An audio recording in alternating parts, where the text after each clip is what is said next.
엄마, 거긴 진짜 가지 마세요. 괜히 보고 마음만 상해요. 아들이 그 말을 했을 때 저는 가슴 어딘가가 서늘해졌습니다. 무책임한 남편과 62의 황혼이혼을 했습니다. 지금은 작은 원룸에서 새벽 청소 일을 하며 혼자 살고 있습니다.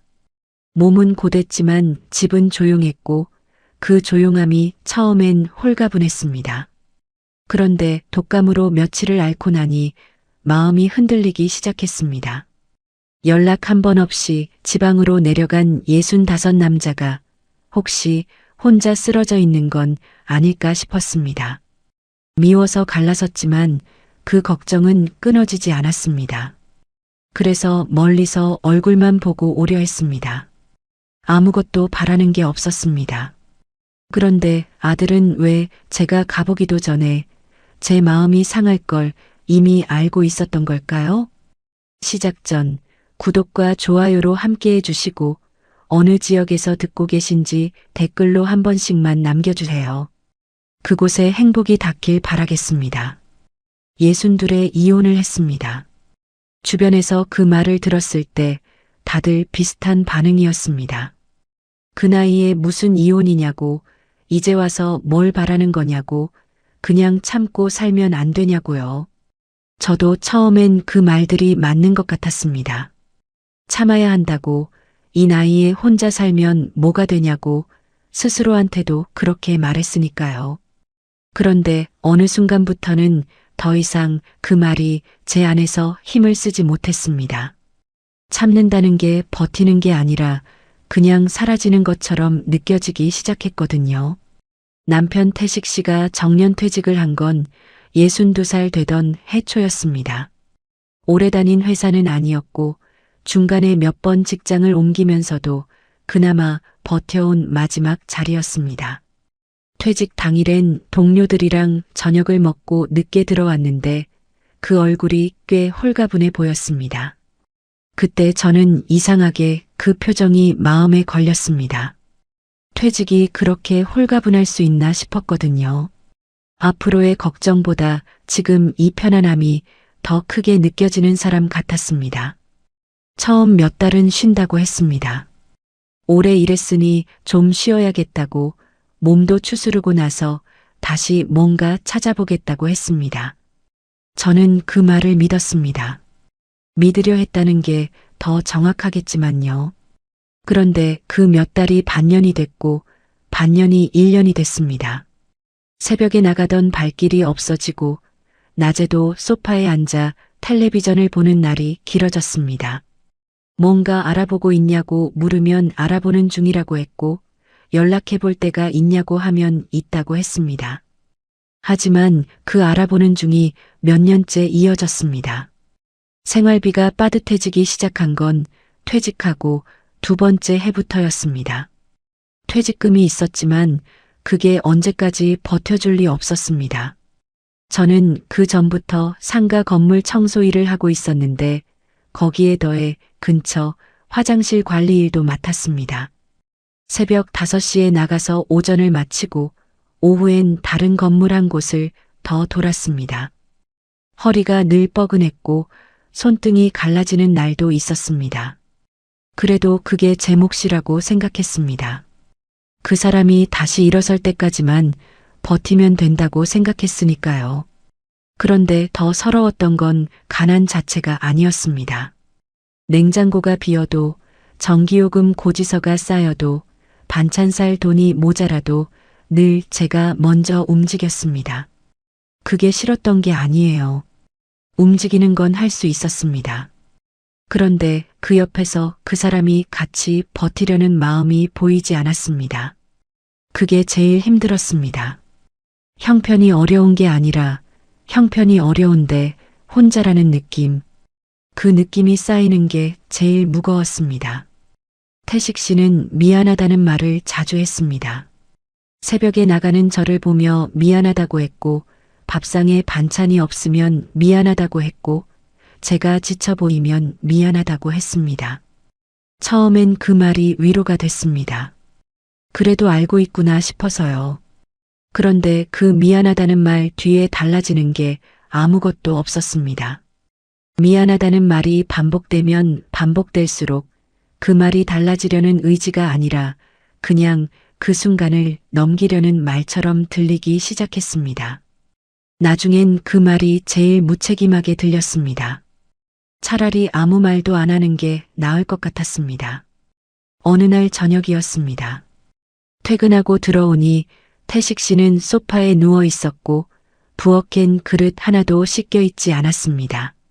뭐 먹었냐고 물었더니 라면 끓여 먹었다고 했습니다. 그 말에 저는 아무 말도 하지 않았습니다. 사실 말이 나오지 않았습니다. 밥솥엔 밥이 있었고 냉장고엔 달걀이 있었고 김치도 있었습니다. 그걸 꺼내 밥 한 그릇 차리는 것도 하지 않은 사람이 텔레비전 앞에 누워 있었습니다. 저는 그날 그릇을 씻으면서 손이 물속에 잠겨 있는 채로 한참 울었습니다. 소리는 내지 않았습니다. 그냥 눈물이 흘렀습니다. 그게 마지막이었습니다. 더 버티겠다는 말도 이제 끝내겠다는 말도 처음엔 없었습니다. 그냥 그날 이후로 제 안에서 뭔가가 조용히 꺼졌습니다. 억울함도 아니고 분노도 아니고 그냥 힘이 빠진 것처럼요. 몇 주가 지나고 나서야 저는 태식 씨한테 말했습니다. 우리 이제 그만하자고. 태식 씨는 한참 말이 없었습니다. 붙잡지도 않았습니다. 그냥 알겠다고 했습니다. 그 대답이 또 한 번 심장을 헛디디게 했지만 저는 그 순간 더 이상 흔들리지 않으려 했습니다. 재산이라고 해봐야 나눌 것도 별로 없었습니다. 전세 보증금에서 제 몫을 챙겨 나왔고 작은 원룸을 구했습니다. 짐을 옮기는 날 태식 씨는 거실에 서서 저를 바라봤습니다. 뭔가 말하려는 것 같았는데 끝내 아무 말도 하지 않았습니다. 저도 하지 않았습니다. 그렇게 문을 닫고 나왔습니다. 원룸은 좁았습니다. 창문 하나, 싱크대 하나, 침대 하나. 그게 전부였습니다. 처음 며칠은 그 공간이 어색했습니다. 그런데 이상하게 몸이 먼저 편해졌습니다. 새벽에 나가도 눈치 볼 사람이 없었고 들어와서 아무 말 없이 누워도 됐습니다. 그 조용함이 홀가분했습니다. 아, 내가 얼마나 긴장하면서 살았나 싶었습니다. 그런데 시간이 지나자 이상하게 마음 한구석이 자꾸 허전해졌습니다. 미워서 헤어진 건 맞는데 그렇다고 완전히 남처럼 잊히는 건 또 아니었습니다. 40년이라는 세월이 그렇게 하루아침에 정리되는 게 아니더군요. 태식 씨가 어디서 어떻게 사는지 가끔 궁금하기도 했습니다. 아들한테 물어보면 잘 지낸다고만 했고 저도 더 묻지 않았습니다. 이혼한 마당에 전 남편 근황을 챙기는 게 이상해 보일 것 같았으니까요. 그러면서도 마음 어딘가에 작은 불씨처럼 남아 있었습니다. 그러다 독감이 왔습니다. 처음엔 그냥 감기려니 했습니다. 그런데 이틀째 되던 날 밤 열이 오르면서 손발에 힘이 빠지기 시작했습니다. 물을 마시려고 일어났다가 어지러워서 그대로 주저앉았습니다. 주변엔 아무도 없었습니다. 전화를 해야 하나 싶었지만 누구한테 해야 할지도 막막했습니다. 아들한테 하면 며느리가 불편할 것 같고 괜히 호들갑 떨기도 싫었습니다. 결국 혼자 이불을 당겨 덮고 아침이 오길 기다렸습니다. 그 새벽에 문득 태식 씨가 떠올랐습니다. 65에 연락도 없이 지방에 내려간 사람. 끼니는 챙겨 먹고 있을까? 아플 때 옆에 아무도 없는 건 아닐까? 제가 그 새벽에 느낀 그 막막함을 그 사람도 혼자 견디고 있는 건 아닐까요? 미움과 걱정은 같이 있을 수 있더군요. 그 두 가지가 이상하게 공존했습니다. 몸이 조금 나아지자 저는 결국 마음을 굳혔습니다. 한 번만 가보자고. 붙잡으러 가는 것도 아니고 따지러 가는 것도 아닙니다.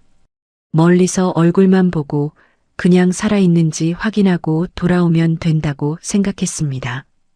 그것만으로 충분하다고 생각했습니다. 그때만 해도 저는 정말 몰랐습니다.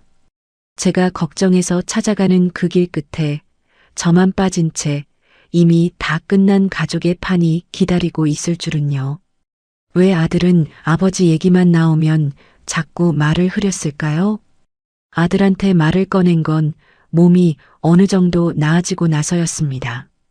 전화를 하면서도 어떻게 말해야 할지 한참 생각했습니다. 전 남편 근황을 묻는 게 이상하게 들릴 수도 있었고 괜히 아들 입장을 곤란하게 만드는 것 같기도 했습니다. 그래서 처음엔 그냥 안부 전화처럼 시작했습니다. 요즘 어떻게 지내냐고, 손주는 잘 크고 있냐고, 밥은 잘 먹고 있냐고요. 아들은 늘 그렇듯 짧게 대답했습니다. 잘 지낸다고, 바쁘다고, 별일 없다고. 그러다 제가 슬쩍 꺼냈습니다. 아버지 요즘 어떻게 지내는지 아느냐고요. 전화기 너머로 잠깐 침묵이 흘렀습니다. 짧은 침묵이었는데 그게 이상하게 길게 느껴졌습니다. 아들은 곧 대답했습니다. 잘 지내겠지, 뭐. 그 말투가 너무 가볍게 넘어가는 것 같았습니다. 잘 지낸다가 아니라 잘 지내겠지였으니까요. 직접 알고 있는 사람의 말이 아니라 모르는 척하는 사람의 말처럼 들렸습니다. 저는 그냥 넘길 수도 있었는데 그날따라 그게 마음에 걸렸습니다. 혹시 연락하고 지내냐고 다시 물었습니다.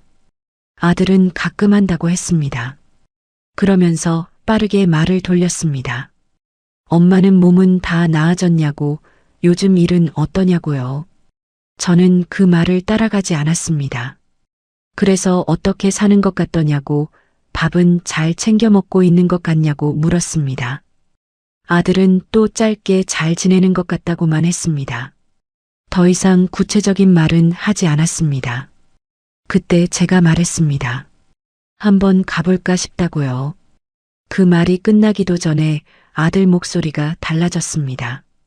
엄마, 거긴 진짜 가지 마세요. 괜히 보고 마음만 상해요. 단호했습니다. 부탁하는 말투가 아니라 막으려는 말투였습니다. 저는 그 순간 이상했습니다. 아버지가 어렵게 살고 있는 거라면 엄마가 상처받을 게 뭐가 있다는 건지, 오히려 불쌍하게 사는 모습을 보면 마음이 아플 수는 있어도 상처를 받는다는 표현은 달랐습니다. 상처는 예상보다 나쁜 걸 봤을 때 받는 게 아니라 예상과 전혀 다른 걸 봤을 때 받는 거니까요. 저는 왜 마음이 상하냐고 물었습니다. 아들은 대답하지 않았습니다. 그냥 괜히 복잡해진다고, 엄마가 가봤자 좋을 게 없다고만 했습니다. 저는 더 다그치지 않았습니다. 전화를 끊고 나서도 그 말이 자꾸 마음속에서 맴돌았습니다. 괜히 보고 마음만 상해요. 그 말이 뭔가를 알고 하는 말처럼 들렸습니다. 가보면 뭔가 있다는 걸 알면서 하는 말처럼요. 그날 밤은 잠이 오지 않았습니다. 천장을 보며 이런저런 생각을 했습니다. 태식 씨가 지방에 내려가서 어떻게 사는지, 왜 아들이 그렇게까지 말리는 건지, 별의별 생각이 다 들었습니다. 혹시 몸이 많이 안 좋아진 건 아닐까? 그래서 아들이 엄마가 충격받을까봐 미리 막는 건 아닐까? 그 생각이 가장 먼저 들었고, 그러니까 더 걱정이 됐습니다. 이상한 건 그 다음이었습니다. 걱정이 쌓이다 보면 이런저런 가지를 치게 됩니다. 몸이 안 좋은 게 아니라면 왜 마음이 상한다는 건지, 혼자 쓸쓸하게 사는 모습이 안쓰러워서 그러는 건지, 아니면 또 다른 이유가 있는 건지. 그 생각들이 꼬리를 물었지만 저는 애써 정리하려 했습니다. 너무 앞서 나가지 말자고, 직접 보기 전까지는 모르는 거라고 스스로한테 말했습니다. 그런데 며칠이 지나도 그 말이 머릿속에서 지워지지 않았습니다. 괜히 보고 마음만 상해요. 아들이 그 말을 한 건 저를 걱정해서였을 겁니다. 그런데 저를 걱정한다면 뭘 보게 될지 알고 있다는 뜻이기도 했습니다. 알고 있어야 막을 수 있는 거니까요. 아무것도 모르면서 가지 말라고 할 수는 없잖아요. 그 생각이 한번 자리를 잡자 더는 떨쳐내기가 어려웠습니다. 결국 저는 스스로 마음을 굳혔습니다. 아들한테 다시 물어봐도 대답이 달라질 것 같지 않았습니다. 제대로 말해줄 생각이 없는 사람한테 계속 물어봐야 돌아오는 건 흐릿한 말뿐이라는 걸 그쯤엔 알 것 같았습니다. 그러면 직접 가서 확인하는 수밖에 없었습니다. 가서 멀리서라도 한번 보고 정말 괜찮은지만 눈으로 확인하고 돌아오면 된다고 생각했습니다. 쉬는 날 새벽 첫 차를 타기로 했습니다. 아들한테는 따로 말하지 않았습니다. 말하면 또 말릴게 뻔했고 이번만큼은 제 마음을 스스로 확인하고 싶었습니다. 태식 씨가 있는 곳 주소는 이혼 서류를 정리하면서 남겨뒀던 연락처를 통해 어렵지 않게 찾을 수 있었습니다. 지방 소도시였습니다. 버스로 2시간 넘게 걸리는 곳이었습니다. 가는 날 아침 저는 새벽 4시 반에 일어났습니다. 세수를 하고 간단하게 준비를 했습니다. 특별히 차려입진 않았습니다. 뭔가 기대를 갖고 가는 게 아니었으니까요. 오래된 바람막이를 걸치고 작은 가방 하나만 들었습니다. 버스 터미널까지 걸어가면서 이른 새벽 공기가 차게 느껴졌습니다. 거리엔 사람도 없었고 가게들도 다 닫혀 있었습니다. 그 조용한 길을 걸으면서 저는 속으로 계속 되뇌었습니다. 그냥 보고만 오는 거다. 아무것도 바라는 게 없다. 그냥 살아있는지만 보고 오는 거다. 터미널에서 첫 차를 탔습니다. 자리에 앉으니 새벽 피곤함이 몰려왔지만 잠이 오지는 않았습니다. 창밖으로 어두운 도로가 지나갔고 가로등 불빛이 창문에 번졌습니다. 버스 안엔 저 말고도 몇 명이 있었는데 다들 고개를 숙이거나 눈을 감고 있었습니다. 저만 그 어둠 속에서 눈을 뜨고 있는 것 같았습니다. 가는 내내 제 머릿속에 떠오른 건 하나였습니다. 낡은 집, 불 꺼진 방, 텅 빈 부엌, 약봉지 몇 개. 저는 정말 그런 모습을 예상하고 갔습니다. 혼자 지방에 내려간 65 남자가 연락도 끊고 누구 도움도 없이 살고 있다면 그 정도가 맞는 것 같았습니다. 어쩌면 집안이 엉망이거나 냉장고가 비어 있거나 얼굴이 많이 수척해졌을지도 모른다고 생각했습니다. 그래도 괜찮다고 했습니다. 그 모습을 보고 오면 제 걱정이 끝날 것 같았습니다. 거기까지만이라고 생각했습니다. 버스를 2번 갈아탔습니다. 2번째 버스에서 내리니 읍내였습니다. 거기서 다시 택시를 잡아야 했습니다. 택시 기사한테 주소를 보여주니 바로 알더군요. 어디쯤인지 설명도 없이 차를 출발시켰습니다. 그 동네 사람들은 다 아는 길인 것 같았습니다. 저는 그게 왜인지 그 순간엔 생각하지 않았습니다. 택시를 타고 20분쯤 들어갔을까요? 창밖으로 풍경이 달라지기 시작했습니다. 읍내의 낡은 건물들이 사라지고 길 양쪽으로 낮은 산과 논밭이 이어졌습니다. 제가 상상했던 그 쓸쓸한 시골집이 어딘가 있겠구나 싶었습니다. 마음의 준비를 했습니다. 어떤 모습을 봐도 담담하게 보고 오자고요. 그런데 택시가 멈춘 곳은 제 예상과 전혀 달랐습니다. 아들은 왜 제가 보기도 전에 제 마음이 상할 걸 알고 있었을까요?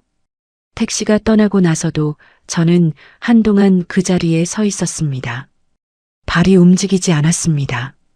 움직이려는 마음이 없었던 게 아니라 눈앞에 있는 게 너무 낯설어서 몸이 먼저 굳어버렸습니다. 제가 2시간 넘게 버스를 타고 택시까지 갈아타며 찾아온 곳이 이 집이 맞나 싶었습니다. 주소를 다시 확인했습니다. 틀리지 않았습니다. 언덕 아래로 내려다 보이는 그 집은 제가 상상했던 것과 하나도 닮지 않았습니다. 낡고 어두운 집을 생각했습니다. 불도 잘 안 켜진 방 마당엔 자풀이 자라고 현관 앞엔 신발 한 켤레만 덩그러니 놓인 그런 집. 65에 혼자 지방으로 내려간 사람이라면 그 정도가 맞는 것 같았습니다. 그런데 눈앞에 있는 건 달랐습니다. 마당 한쪽엔 작은 텃밭이 반듯하게 정리돼 있었고 울타리를 따라 화분들이 줄지어 놓여 있었습니다. 그 화분들이 마구 늘어놓은 게 아니라 누가 공들여 배치한 것처럼 가지런했습니다. 집 외벽도 깨끗했고 지붕도 낡아 보이지 않았습니다. 오래 살아온 사람의 집이 아니라 새로 단장한 사람의 집처럼 보였습니다. 그때 대문 안쪽에서 인기척이 났습니다. 호스를 손에 든 사람이 마당을 가로질러 걸어오고 있었습니다. 처음엔 역광 때문에 얼굴이 잘 안 보였습니다. 그런데 몇 발짝 더 다가오던 그 사람이 고개를 드는 순간 저는 숨이 턱 막혔습니다. 태식 씨였습니다.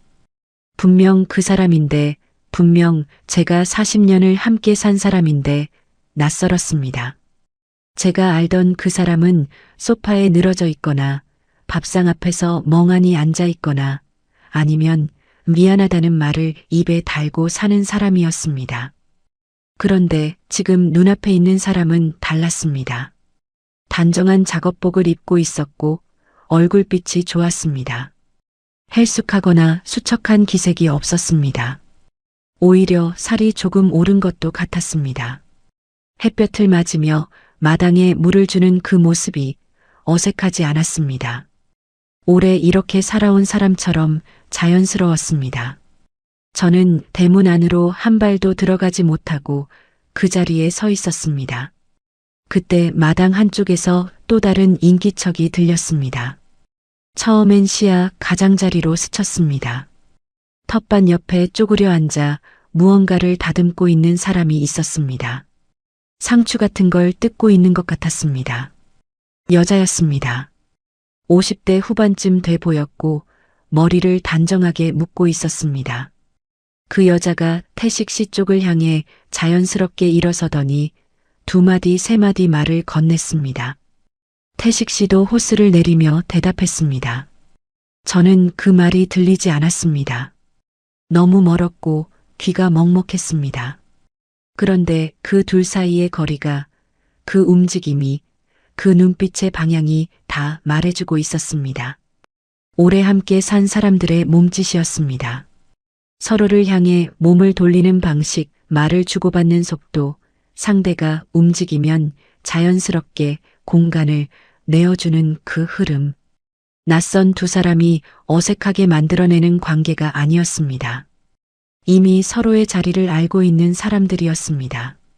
저는 그걸 보는 순간 다리에 힘이 빠졌습니다. 어디 기댈 데도 없는 길가에 서서 그냥 그 자리에 못 박힌 것처럼 있었습니다. 들어갈 수가 없었습니다. 들어가서 뭘 어떻게 해야 할지도 몰랐고 들어갔다가 어떤 말이 오갈지도 몰랐습니다. 무엇보다도 그 집 안으로 발을 들이는 순간 제가 예상하지 못한 무언가를 전부 마주하게 될 것 같았습니다. 몸이 그걸 알고 있었습니다. 그래서 발이 움직이지 않았습니다. 저는 결국 그 자리에서 돌아섰습니다. 언덕을 내려가다 보니 길 아래에 작은 슈퍼가 있었습니다. 간판도 없는 작은 가게였는데 유리문에 과자 봉지와 음료 광고가 붙어 있었습니다. 저는 거기로 들어갔습니다. 혹시 제가 잘못 본 게 아닐까 싶었습니다. 아니면 그 집사람이 태식 씨가 맞는지 다시 한번 확인하고 싶었는지도 모릅니다. 물 한 병을 집어들고 계산을 하면서 저는 주인한테 조심스럽게 물었습니다. 언덕 위에 있는 전원주택에 사는 분이 혹시 강 씨냐고요? 슈퍼 주인은 아무렇지도 않게 대답했습니다. 아, 강 사장님 댁 찾으세요? 아들 네 식구도 자주 와요. 주말엔 손주 뛰노는 소리가 얼마나 크게 들리는데요. 저는 그 말을 듣는 순간 심장이 아래로 쑥 내려앉는 것 같았습니다. 아들 네 식구도 자주 온다고요. 주말엔 손주 뛰노는 소리가 들린다고요. 저는 물 한 병을 손에 쥔 채 슈퍼 문 앞에 서 있었습니다. 말이 나오지 않았습니다. 슈퍼 주인은 제 표정을 보지 못했는지 아니면 봤어도 신경 쓰지 않았는지 계속 말을 이었습니다. 강 사장님이 여기 오신 지 꽤 됐다고, 동네 어른들이랑도 잘 어울리신다고, 저번 달엔 복지관 행사에도 후원을 하셨다고 했습니다. 저는 그 말들이 귀에 들어오는 것 같으면서도 제대로 들리지 않았습니다. 머릿속에서 자꾸 아까 그 장면이 겹쳤습니다. 마당에서 물을 주던 태식 씨, 그 옆에서 상추를 다듬던 여자, 그 두 사람이 아무렇지도 않게 말을 주고받던 모습. 그리고 슈퍼 주인 말대로라면 그 집에 아들 가족도 자주 드나들고 있었다는 것. 주말엔 손주 소리까지 들린다는 것. 그 집에 제가 없었습니다. 그냥 없는 게 아니었습니다. 처음부터 없었던 것처럼 아예 자리가 없었습니다. 저만 뺀 채로 그 집이 완성돼 있었습니다. 아들도 며느리도 손주도 다 알고 있었고 다 드나들고 있었는데 저만 몰랐습니다. 저만 여기까지 버스를 2번 갈아타고 택시를 타고 언덕을 올라와서 대문 밖에 서 있었습니다. 다리가 풀려서 슈퍼 앞 평상에 잠깐 앉았습니다. 물을 한 모금 마셨는데 넘어가지 않는 것 같았습니다. 눈물이 나올 것 같았지만 나오지 않았습니다. 울기엔 뭔가가 너무 단단하게 막혀 있었습니다. 아직 제대로 실감이 안 됐습니다. 본 것들이 전부 사실로 받아들여지지 않았습니다. 다시 한번 그 집을 올려다봤습니다. 언덕 위로 지붕이 보였습니다. 창문에 빛이 들어와 있었고 마당 한쪽에서 연기 같은 게 올라왔습니다. 밥을 짓는 건지 뭔가를 끓이는 건지 알 수 없었지만 그 집은 살아 있었습니다. 온기가 있었습니다. 분명하게 사람이 사는 집이었습니다. 그것도 혼자 사는 집이 아니라 여럿이 드나드는 집이었습니다. 저는 그냥 혼자 그 온기 밖에 있었습니다. 그 집 현관 앞에 뭐가 있었는지 기억이 났습니다. 택시에서 내려 처음 집을 봤을 때 대문 너머로 현관이 살짝 보였습니다. 현관 앞엔 신발이 있었습니다. 남자 운동화 한 켤레, 그리고 여자 슬리퍼 한 켤레. 가지런히 놓여 있었습니다. 오랫동안 그 자리에 있어 온 것처럼요. 그리고 창문 안쪽으로 뭔가 색깔 있는 것들이 붙어 있었는데 아이 그림 같았습니다. 손주가 그린 그림인지도 몰랐습니다. 그 집은 단순히 둘이 사는 집이 아니었습니다. 누군가 자주 오가는 집이었습니다. 손주 그림이 창문에 붙어 있고 주말이면 아이 뛰는 소리가 들리는 집. 그 집에 아들 가족의 자리도 있었습니다. 저를 빼고 만들어진 자리가요. 버스 시간에 맞춰 일어섰습니다. 다시 올라가서 그 집 문을 두드릴 용기가 없었습니다. 그게 겁이 나서가 아니었습니다. 지금 이 상태로 그 안에 들어가면 제가 감당할 수 있는 것보다 더 많은 걸 보게 될 것 같았습니다. 오늘은 그냥 여기까지만 보고 가자고 했습니다. 대문 밖에서 본 것만으로도 이미 충분히 많은 걸 알게 됐으니까요. 돌아오는 버스 안에서 저는 창밖만 봤습니다. 해가 기울면서 들판이 노랗게 물들고 있었습니다. 그 풍경이 예쁘다는 생각이 들었다가 그 생각이 드는 게 이상하다는 생각이 들었습니다. 지금 이 상황에 풍경이 예쁘다니요. 그런데 그게 또 사람 마음이더군요. 마음이 제일 무너지는 날에도 눈은 여전히 뭔가를 보고 있었습니다. 집에 돌아오니 방이 조용했습니다. 원룸 불을 켜고 가방을 내려놓았습니다. 그 조용함이 오늘따라 달랐습니다. 전엔 그 조용함이 홀가분함이었는데 오늘은 그냥 혼자라는 느낌이었습니다. 딱 그 차이였습니다.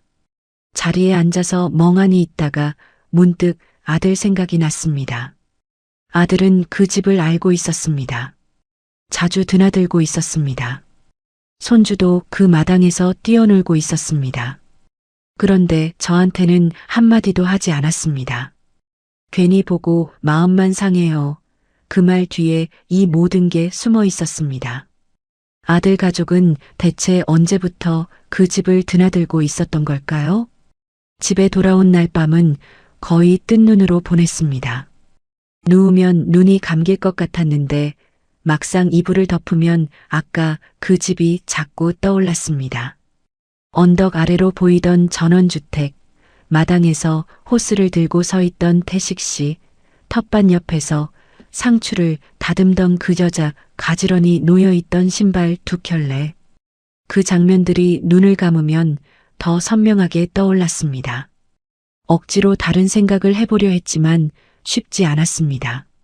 무엇보다 자꾸 걸리는 건 슈퍼 주인이 했던 말이었습니다. 아들 내 식구도 자주 와요. 주말엔 손주 뛰노는 소리가 얼마나 크게 들리는데요. 그 말이 귓가에서 지워지지 않았습니다. 아들이 알고 있는 것과 모르는 것의 경계가 어디인지 처음부터 다 알고 있었던 건지 아니면 나중에 알게 된 건지 알면서도 숨긴 건지 아니면 말할 타이밍을 못 찾은 건지 그 생각이 돌고 또 돌았습니다. 잠이 든 건지 그냥 눈을 감고 있었던 건지 모를 새벽이 지나고 아침이 됐습니다. 청소일을 나가면서도 머릿속이 무거웠습니다. 손을 움직이면서도 생각은 딴 데 가 있었습니다. 걸레를 짜다가 멍하니 서 있는 적도 있었고 엘리베이터 버튼을 잘못 누른 적도 있었습니다. 몸은 일을 하고 있는데 마음이 따라오지 않는 날이었습니다. 그런 날이 며칠 이어졌습니다. 결국 저는 아들 집에 가보기로 했습니다. 직접 따지러 가는 게 아니었습니다. 그냥 얼굴을 보면 알 것 같았습니다. 말을 안 해도 눈빛에서 뭔가가 보일 것 같았습니다.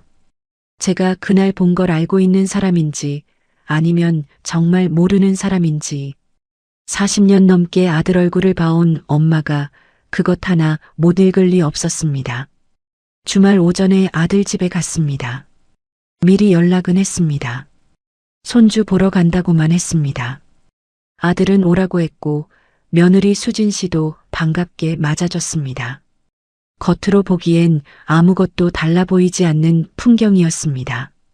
손주가 뛰어와서 할머니 하고 안겼고 부엌에서 뭔가 끓이는 냄새가 났습니다. 평범한 주말 아침이었습니다. 저도 처음엔 그냥 손주랑 놀았습니다. 블록을 쌓다가 무너뜨리고 그림책을 읽어주고 손주가 가져오는 장난감을 함께 만지작거렸습니다. 아들은 소파에 앉아 휴대폰을 보고 있었고 며느리는 부엌과 거실을 오갔습니다. 표면적으로는 그냥 여느 주말이었습니다. 그러다 냉장고 옆에 붙어 있는 사진 한 장이 눈에 들어왔습니다. 처음엔 그냥 지나쳤습니다. 냉장고에 사진이나 그림이 붙어 있는 건 흔한 일이니까요. 그런데 손주를 안고 부엌 쪽으로 걸어가다가 그 사진이 시야에 다시 들어왔습니다. 저는 그 자리에서 멈췄습니다. 잔디 깔린 마당에서 손주가 작은 삽을 들고 환하게 웃고 있는 사진이었습니다.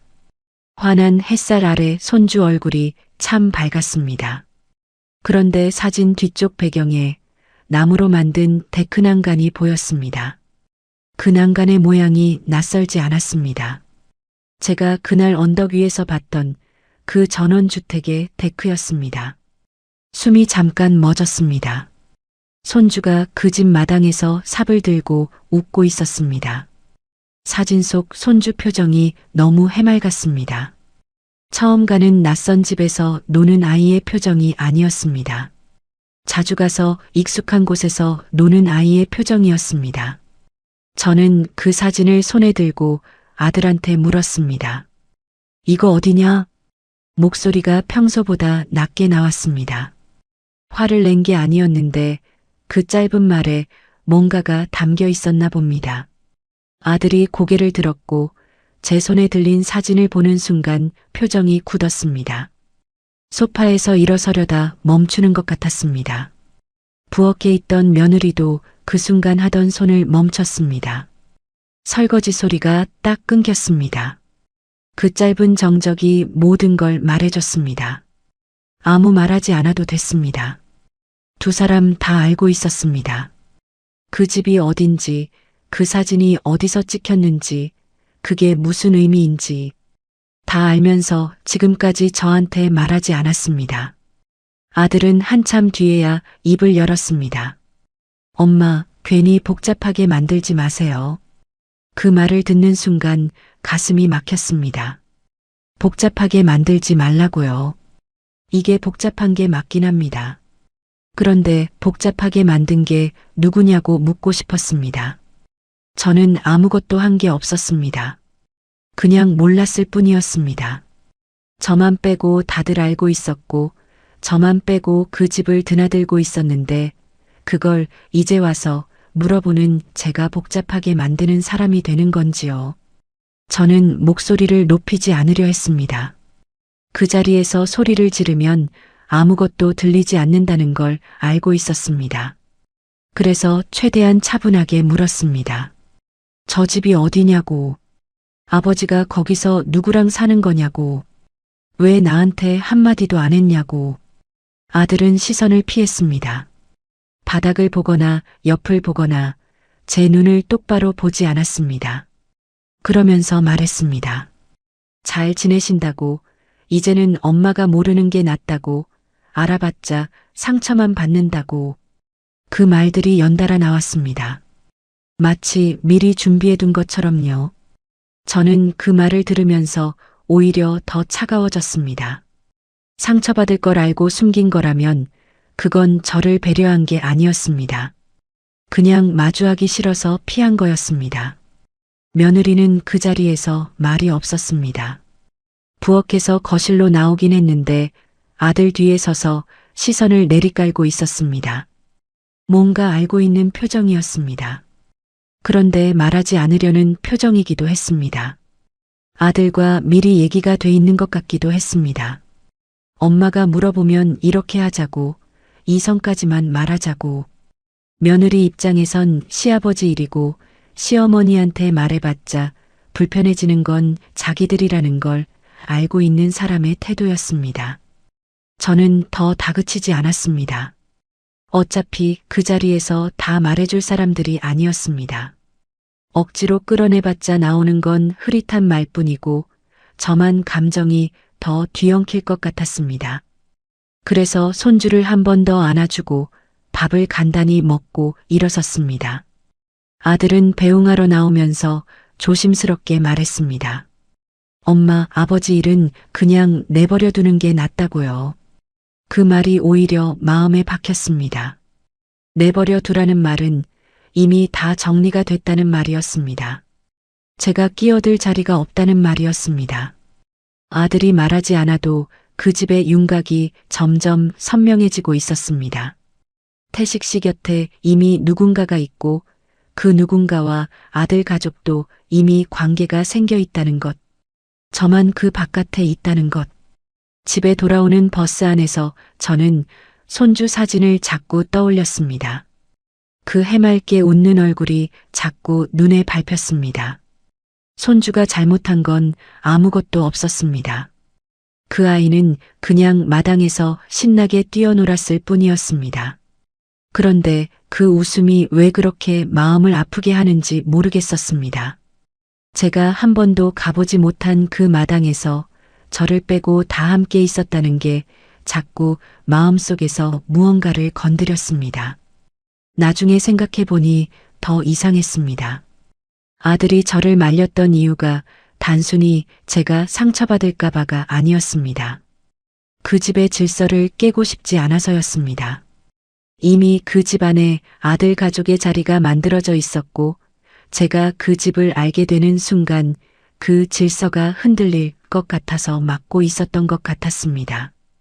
저를 배려한 게 아니라 자기들이 편한 쪽으로 저를 바깥에 두고 싶었던 거였습니다. 그 판단이 틀렸다고 단정 짓기도 어려웠습니다. 아들 입장에서 어떤 선택이 맞는지는 저도 몰랐습니다. 그런데 그 선택이 저한테는 너무 아팠습니다. 원룸에 들어와 불을 켰습니다. 혼자 밥을 차려 먹고 설거지를 하고 침대에 앉았습니다. 그날따라 방이 더 좁아 보였습니다. 작은 창문으로 어두운 하늘이 보였습니다. 저는 그 하늘을 보면서 생각했습니다. 내가 이 결혼을 유지하는 동안 잃은 것들, 이혼하고 나서 새로 얻은 것들, 그리고 내가 알지도 못하는 사이에 이미 정리돼 버린 것들, 그리고 그것보다 더 모욕적인 일이 얼마 지나지 않아 공개된 자리에서 벌어졌습니다. 그들은 왜 저를 가족이 아닌 불편한 사람처럼 숨기려 했을까요? 그 일이 있고 나서 며칠이 지났습니다. 아들 집에서 돌아온 뒤로 저는 일부러 더 바쁘게 움직이려 했습니다. 새벽에 일찍 나가고 청소가 끝나면 다른 일거리가 없나 찾아보고 집에 돌아와서도 뭔가 손을 움직이고 있으려 했습니다. 가만히 앉아 있으면 생각이 많아지고 생각이 많아지면 또 그 집이 떠오를 것 같았습니다. 그래서 몸을 쉬지 않으려 했습니다. 그게 그때 제가 할 수 있는 유일한 방법이었습니다. 그러던 어느 날 오전이었습니다. 제가 청소를 맡고 있는 상가 건물 1층 로비에 뭔가 준비가 한창이었습니다. 접이식 테이블이 들어오고 현수막을 거는 사람들이 있었고 안쪽으로 의자들이 줄지어 세워지고 있었습니다. 지역 복지재단에서 여는 소규모 감사 행사 같았습니다. 저는 청소 구역이 겹치지 않게 옆쪽으로 비켜서 일을 마저 하려 했습니다. 그때 입구 쪽에 걸린 배너가 눈에 들어왔습니다. 처음엔 그냥 지나쳤습니다. 행사 배너를 굳이 읽을 이유가 없었으니까요. 그런데 발걸음이 저절로 멈췄습니다. 배너 한쪽에 후원자 명단이 적혀 있었는데 그 안에서 낯익은 이름 3글자가 눈에 박혔습니다. 강태식? 저는 그 이름을 보고 한참을 그 자리에 서 있었습니다. 걸레를 손에 쥔 채로 배너 앞에 서서 그 이름을 몇 번이고 다시 읽었습니다. 틀리지 않았습니다. 분명히 강태식이었습니다. 평생 생활비 걱정만 하던 사람이 퇴직하고 나서도 돈이 없다고 했던 사람이 이혼할 때 재산이라고는 나눌 것도 없다고 했던 그 사람이 후원자로 이름이 올라 있었습니다. 믿기지 않았습니다. 그런데 믿기지 않는다고 해서 눈앞에 있는 게 사라지는 건 아니었습니다. 저는 잠깐 멍하니 서 있다가 행사장 안쪽을 힐끗 들여다봤습니다. 단지 확인하려는 마음이었습니다. 혹시 동명이인인지 아니면 정말 그 사람인지. 그리고 저는 그대로 숨이 막혔습니다. 행사장 안쪽에 태식 씨가 있었습니다. 정장 차림이었습니다. 제가 함께 살던 20년 넘는 세월 동안 명절이나 경조사 때 말고는 잘 입지 않던 정장을 입고 있었습니다. 그런데 그게 어색하지 않았습니다.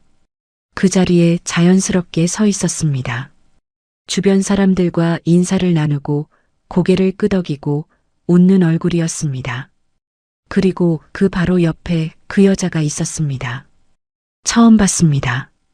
그날 그 집 마당에서 멀리서 봤을 때와 달리 이번엔 꽤 가까이서 보게 됐습니다. 50대 후반으로 보였고 단정한 차림이었습니다. 태식 씨 옆에서 행사 관계자로 보이는 사람과 이야기를 나누고 있었는데 그 모습이 너무 자연스러웠습니다. 태식 씨 일정을 같이 챙기는 사람처럼 이 자리에 함께 오는 게 당연한 사람처럼 서 있었습니다. 두 사람은 행사장 안에서 나란히 움직였습니다. 자리를 안내받을 때도 같이 움직였고 누군가와 인사를 나눌 때도 자연스럽게 나란히 섰습니다. 사람들은 그 둘을 함께 대했습니다. 따로 설명하거나 소개하지 않아도 이미 다 아는 사이처럼요. 그 장면 자체가 저한테는 하나의 대답이었습니다. 그리고 행사장 뒤쪽에 아들과 며느리, 손주가 앉아 있었습니다. 그 순간 저는 비로소 전체 그림이 보였습니다. 태식 씨, 그 여자 아들 가족. 그 사람들이 한 공간에 자연스럽게 있었습니다. 어색하거나 불편한 기색이 없었습니다. 이미 여러 번 이런 자리를 함께한 사람들처럼 보였습니다. 그 집이 단순히 전 남편이 새 여자랑 사는 집이 아니었습니다. 아들 가족까지 이미 그 안에 들어가 있는 완성된 새 가족의 공간이었습니다. 그리고 저는 그 바깥에 서 있었습니다. 청소 도구를 들고 로비 한쪽에서 그 장면을 보고 있었습니다. 가족이 아니라 그 건물에서 일하는 사람으로 저는 그 순간 내가 지금 어디에 서 있는지를 너무 선명하게 느꼈습니다. 그때 그 여자가 저를 봤습니다. 행사장 쪽에서 나오다가 눈이 마주쳤습니다. 저는 피하지 않았습니다. 피할 이유가 없었습니다. 그 여자는 잠깐 저를 살피더니 사람들 앞에서 너무도 태연하게 말했습니다. 아, 태식 씨 예전 인연 되시는 분이시죠? 목소리가 낮지도 않았습니다. 주변에 사람들이 있는 자리에서 한 말이었습니다. 예전 인연. 그 단어가 귀에 들어오는 순간 저는 아무 말도 하지 못했습니다. 할 말이 없어서가 아니었습니다. 너무 많아서였습니다. 예전 인연이라니요. 40년을 함께 살았습니다. 새벽마다 일어나 밥을 차렸고 아픈 날에도 출근했고 생활비가 모자라면 제가 더 일했습니다. 아들을 낳고 키우면서 잠을 줄였고 명절이면 온종일 부엌에 서 있었습니다. 그 세월이 예전 인연 4글자로 정리됐습니다. 그것도 사람들 앞에서 너무 가볍게. 손이 차가워졌습니다. 화가 났는지 서러웠는지 모욕감인지 딱 잘라 말하기 어려웠습니다. 그냥 여러 가지가 한꺼번에 올라왔습니다. 목이 잠기는 것 같았습니다. 저는 그 자리에서 아무 말도 하지 않고 돌아섰습니다. 청소 도구를 챙겨서 그냥 걸어 나왔습니다. 그 자리에 더 있을 이유가 없었습니다. 밖으로 나와 건물 옆 계단에 잠깐 앉았습니다. 바람이 조금 불었습니다. 손이 아직도 차가웠습니다. 심호흡을 몇 번 했습니다. 울고 싶었는데 눈물이 나오지 않았습니다. 아까부터 자꾸 그랬습니다. 울어야 할 것 같은 상황인데 몸이 따라주지 않았습니다. 그냥 멍했습니다. 그날 저녁 저는 아들한테 전화를 했습니다. 오늘 행사장에서 봤다고, 거기 왜 있었냐고, 그 여자가 누구냐고 물었습니다. 아들은 처음에 또 얼버무렸습니다. 그냥 아버지 행사에 같이 간 거라고, 엄마가 거기 있을 줄 몰랐다고 했습니다. 저는 그 말을 자르고 다시 물었습니다. 그 여자가 아버지랑 같이 사는 거냐고, 아들은 얼마나 됐냐고. 한참 침묵이 흘렀습니다. 아들이 결국 말했습니다.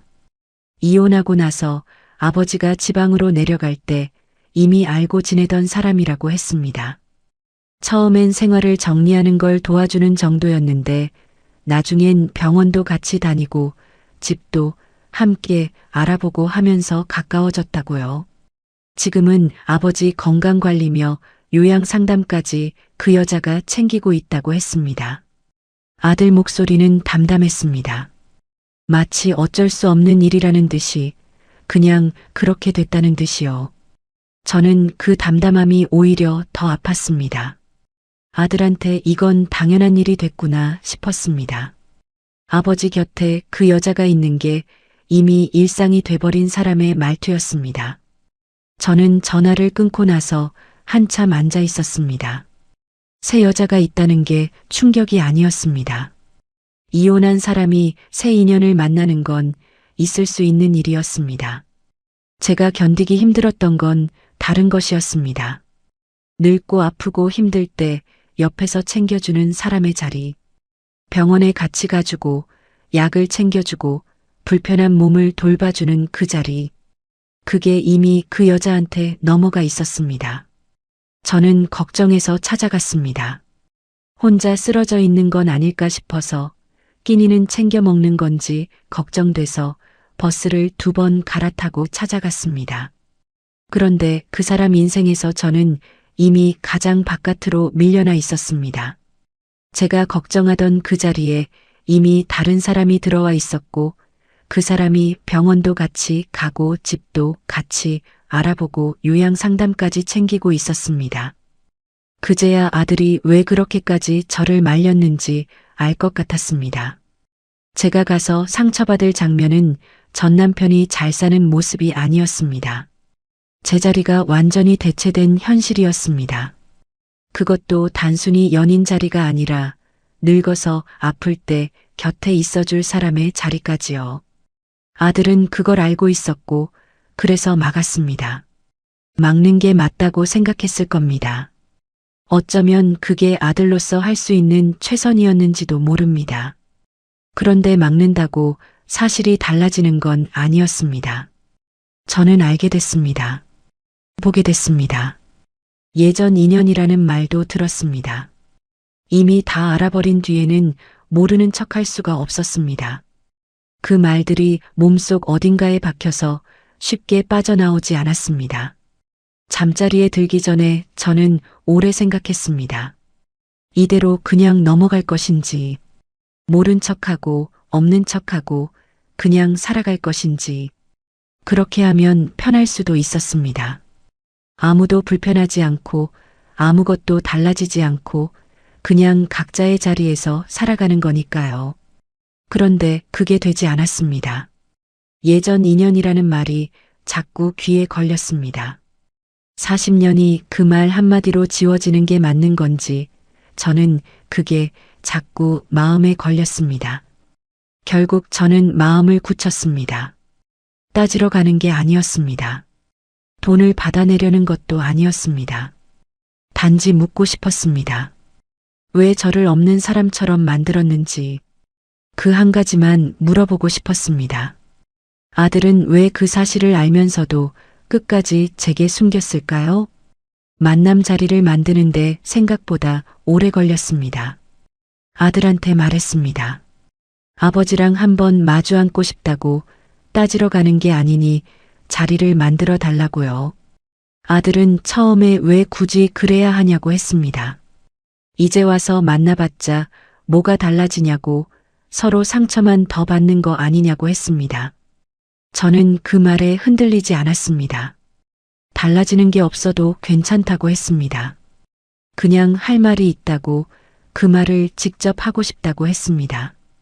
아들은 며칠을 더 미적거렸습니다. 연락이 없는 날엔 제가 먼저 문자를 넣었습니다. 자리 만들어줄 수 있냐고 짧게 끝낼 테니 걱정하지 말라고요. 결국 아들이 나를 잡아줬습니다. 아들 집 근처 작은 카페였습니다. 태식 씨도 오기로 했다고 했습니다. 아들도 그 자리에 같이 있겠다고 했습니다. 약속한 날 저는 일찍 나섰습니다. 특별히 차려입진 않았습니다. 그냥 평소에 깔끔하게 입는 옷을 골랐습니다. 거울을 보면서 잠깐 멈췄습니다.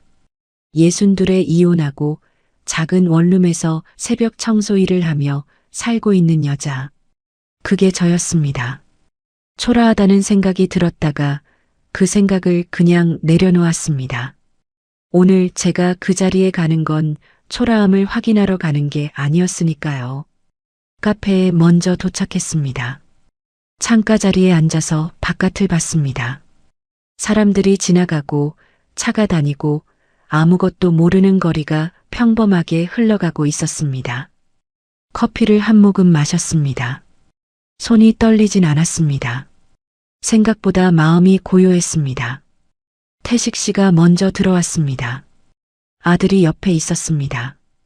태식 씨는 저를 보더니 잠깐 멈칫했습니다. 그러고는 자리에 앉았습니다. 아들도 맞은편에 앉았습니다. 셋이 테이블 하나를 두고 앉으니 공기가 무거워졌습니다. 아무도 먼저 말을 꺼내지 않았습니다. 잠깐의 침묵이 길게 느껴졌습니다. 저는 먼저 입을 열었습니다. 저는 돈 달라고 나온 게 아니에요.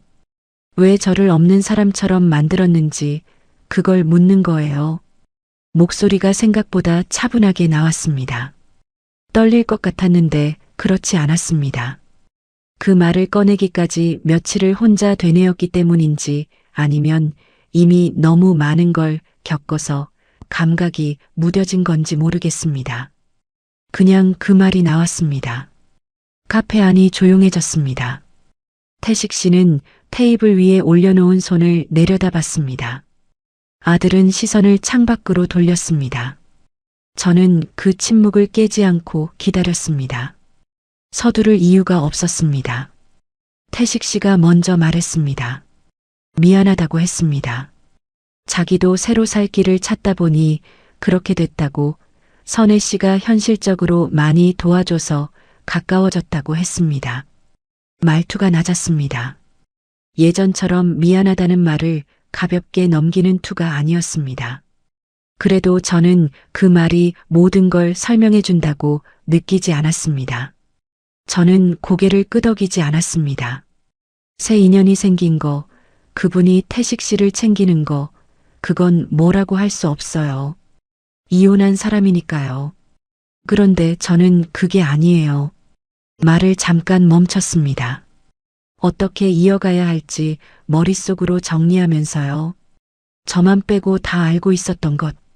아들 가족까지 그 집을 드나들면서 저한테는 끝까지 숨긴 것. 사람들 앞에서 저를 예전 인연이라고 정리해버린 것. 그건 달라요. 태식 씨는 고개를 숙였습니다. 아들은 그제야 창밖에서 시선을 거뒀습니다. 저와 눈이 마주쳤는데 뭔가 할 말이 있는 것 같은 얼굴이었습니다. 잠시 후 아들이 천천히 입을 열었습니다. 엄마가 늘 강한 줄 알았다고 했습니다. 이런 현실을 알게 되면 분명 크게 화를 낼 것 같았다고, 그러면 관계가 다 복잡해질 것 같아서 피하고 숨겼다고 했습니다. 그러면서 목이 조금 잠기는 것 같았습니다. 이제는 엄마가 왜 그렇게 아플 수밖에 없었는지 조금은 알겠다고 했습니다. 그 말을 듣는데 오히려 허탈했습니다. 강해 보인다는 이유로 제 마음은 없는 사람 취급을 받은 거였으니까요. 강하다는 말이 무적이라는 말은 아니었습니다. 새벽에 혼자 일어나서 청소 나가고, 아파도 쉬지 않고, 생활비 모자라면 더 벌러 나가고, 그러면서도 가족한테 내색 안 하고 버텼던 게 강한 거라면 그 강함 덕분에 제 마음은 안 물어봐도 되는 마음이 됐던 겁니다. 그게 제일 서러웠습니다. 저는 잠깐 숨을 고르고 나서 다시 말했습니다. 나는 그 사람이 잘 사는 게 억울한 게 아니에요. 잘 살면 잘 사는 거지. 그걸 배 아파하러 여기 온 게 아니에요. 내가 힘든 건 내가 걱정하면서 찾아간 사이에 나만 빠진 채로 가족의 판이 다시 짜여 있었다는 거예요. 그게 견디기 힘들었어요. 말하면서 목이 약간 잠겼습니다. 그래도 끝까지 말했습니다. 사람들 앞에서 예전 인연이라는 말, 그거 들었을 때 저 진짜 아무 말도 못했어요. 40년이 그 한마디였으니까요. 태식 씨가 눈을 감았습니다. 잠시 후 다시 눈을 뜨면서 고개를 숙였습니다. 정말 미안하다고 했습니다. 그 말투는 예전과 달랐습니다. 예전엔 그 미안하다는 말이 그 순간을 넘기는 방패처럼 느껴졌는데 이날은 달랐습니다. 그렇다고 그 말이 모든 걸 되돌리는 건 아니었습니다. 되돌릴 수 있는 것들이 아니었으니까요. 그래도 그 말은 이전과 결이 달랐습니다. 아들도 고개를 숙였습니다. 저는 그 자리에서 더 이상 감정을 풀어놓지 않았습니다. 할 만큼 했다고 생각했습니다. 울거나 소리치거나 하지 않았습니다. 그냥 할 말을 했습니다. 그것만으로도 충분했습니다. 대신 마지막으로 한 가지만 분명히 했습니다.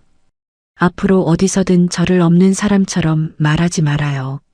사람들 앞에서든 손주 앞에서든 어디서든 40년을 함께 산 사람이라는 사실까지 지워버리지 말아요. 그것만 지켜줘요. 태식 씨가 알겠다고 했습니다. 아들도 고개를 끄덕였습니다. 짧은 대답이었지만 저는 그걸로 됐다고 생각했습니다. 더 많은 걸 받아내려 한 게 아니었으니까요. 저는 처음부터 그 한 가지만 원했습니다. 사람 취급. 그게 전부였습니다. 카페를 나오면서 공기가 달랐습니다.